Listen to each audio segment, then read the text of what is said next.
In my heart and mind, I always return to Atlantic Island Park.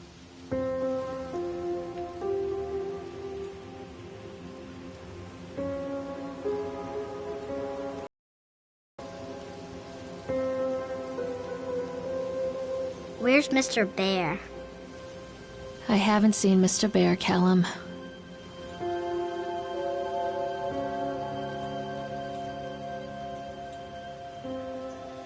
Stay in the car. I'll go and ask information.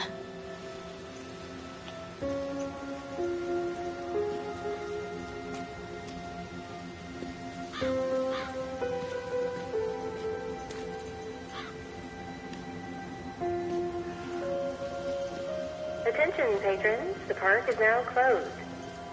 Please make your way to the car park at your earliest convenience.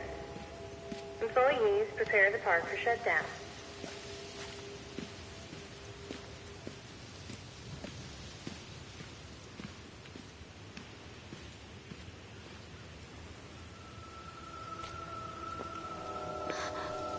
What?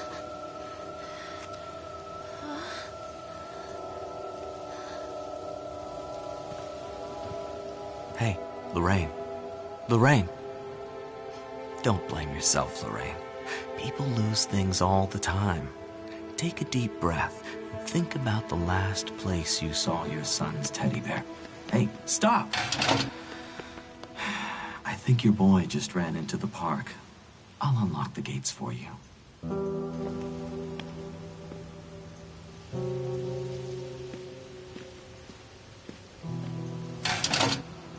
Callum, where are you going? Catch me, Mommy. Callum, where are you going? Over here. There's something special about the entrance to an amusement park. A line drawn between the real world and the world of whimsy within. On this side, the apathy of our everyday lives. And on the other, anything we might dare to dream. It's no wonder Callum ran back inside. I wouldn't want to leave either. Attention, employees. The park is now closed.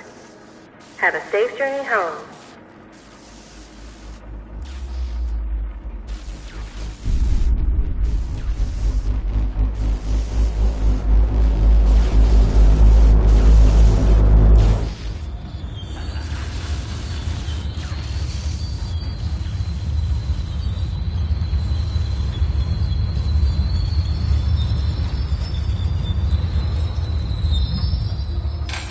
Oh God. The park. What happened here? You can't catch me.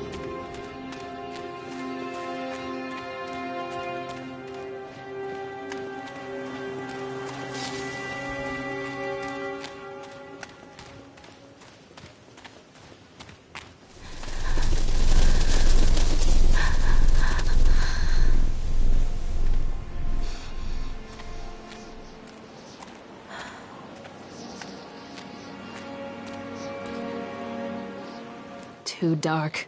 I'm not going in there without a flashlight.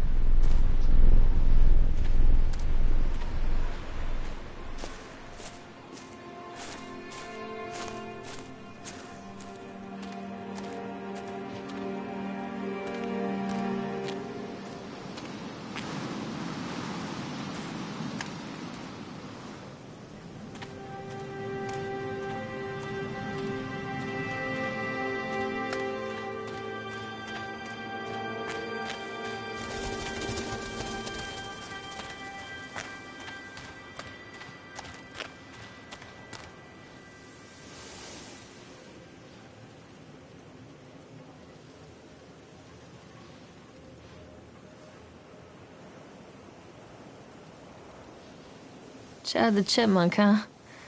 Just a drunk guy in a suit.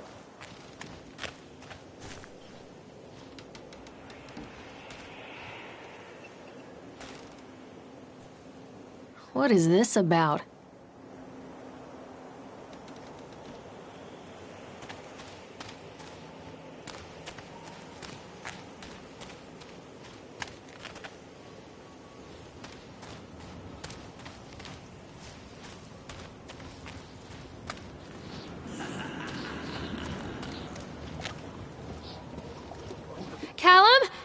where you are!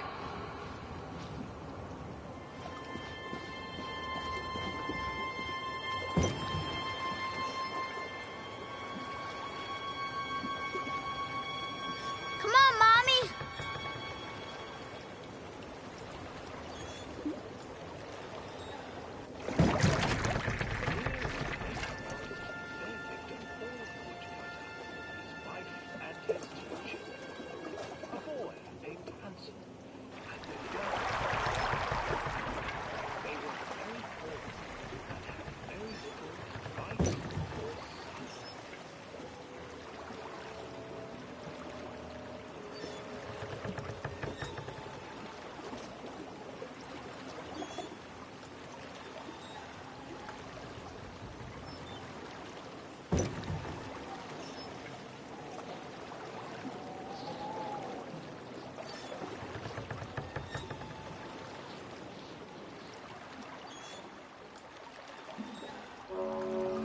Near a great forest, there lived a poor woodcutter, his wife and his 2 children, a boy named Hansel and a girl named Gretel.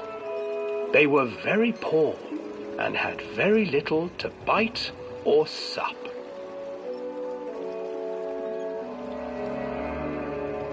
"What will become of us?" the woodcutter asked his wife one night. "I tell you what, husband, we will take the children into the thickest part of the forest tomorrow and abandon them there." "No, my wife, I cannot do that," said the man. "Then we will all 4 starve, you fool." Hansel and Gretel overheard their parents talking, and Gretel began to weep. "Do not fret, Gretel," Hansel said. He crept out of the hut and gathered white stones from the ground to fill his pockets.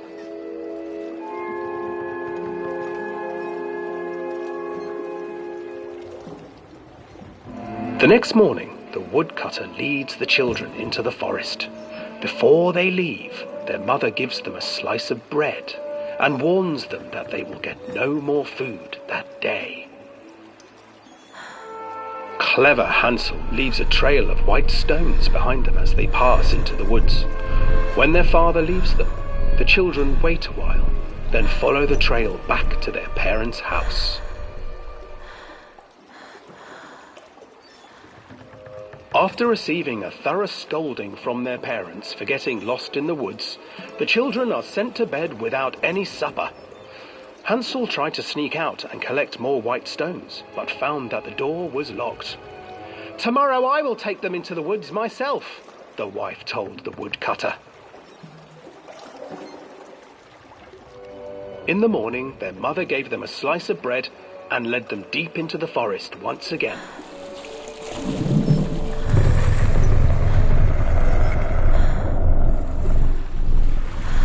Hansel broke his bread into pieces and left a trail of breadcrumbs to lead them safely home. But hungry-eyed birds snatched up the breadcrumbs and his trail was destroyed. Abandoned by their parents and unable to find the trail home, the children wandered in the forest for 3 days.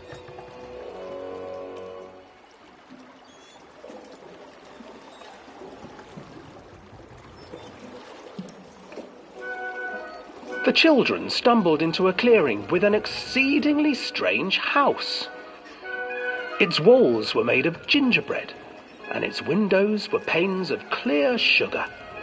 Hansel, desperately hungry, ran forward and began to nibble on the walls.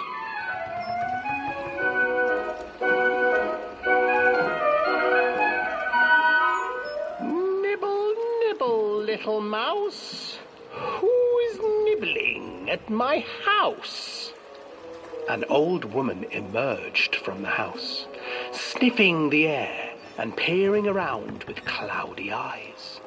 "Oh, you dear children, who brought you here? Just come in and stay with me. No harm will come to you."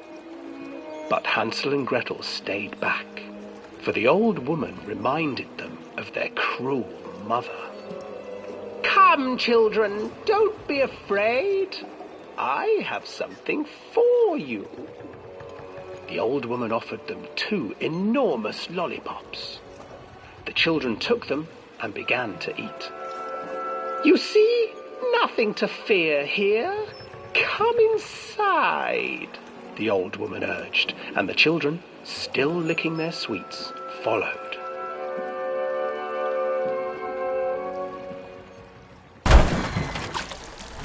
Once inside the house, the old woman changed. She stuffed Hansel into a cage and put Gretel to work, sweeping and cleaning her hut. Your brother will make a good mouthful, the old witch told Gretel. Once he is fattened up, I shall feast upon him.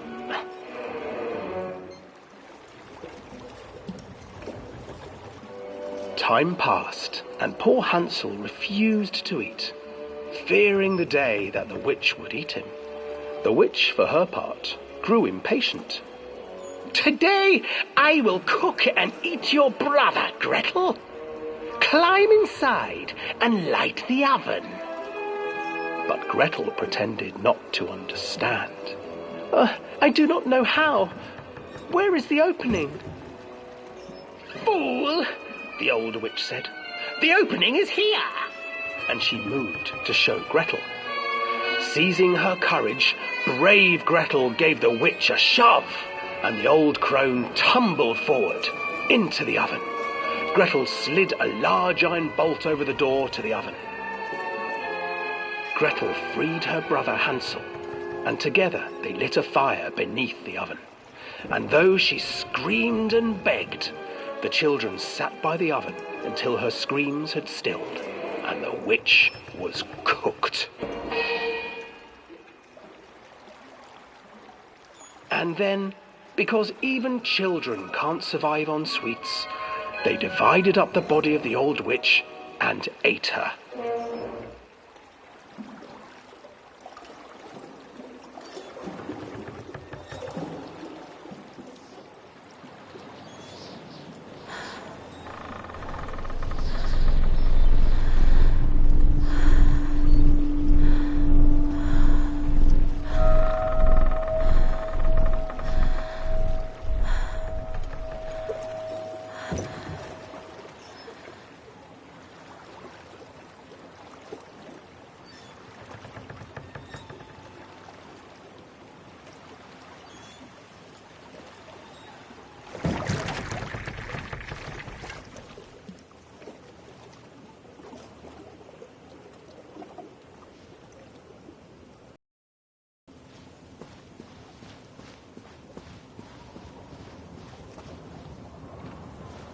Hansel and Gretel.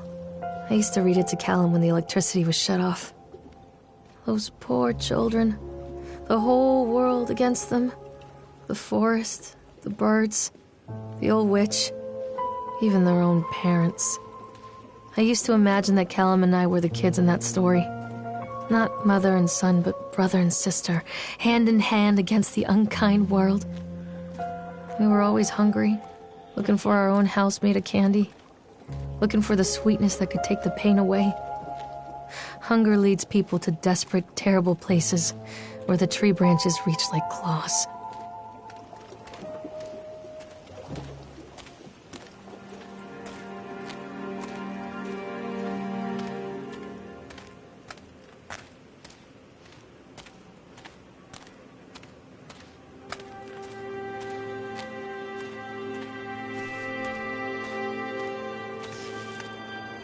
Another accident. This place.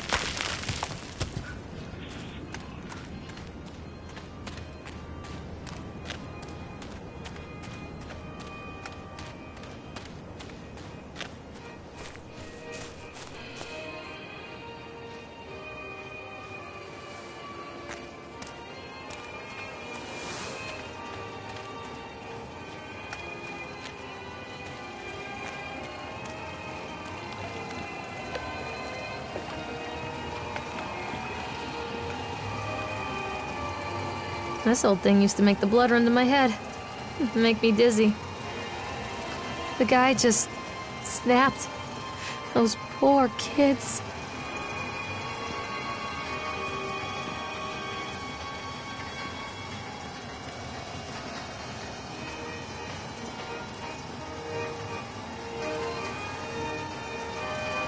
I can't get on while it's moving.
Treachery hides in thoughts. Treachery that lashes like a whip and scars our insides. The first time I saw Callum, my thoughts betrayed me. I looked down at this wrinkled, red, bawling thing and I thought, is that it? We build our world from expectations, and the world that I had built for Callum was no different. He was so real, so there, and so far from my expectations. They shattered, and as they fell in pieces, that one treacherous thought became a new foundation. All of the love that we shared, all of the warmth and goodness that followed, built on a single, traitorous thought.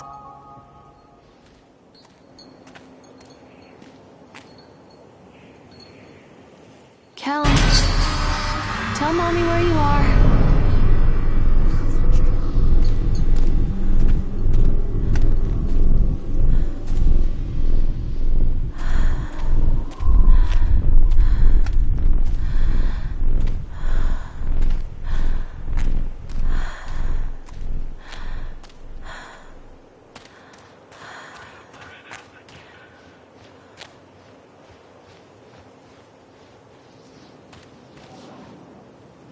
Constant crashes and 80s music.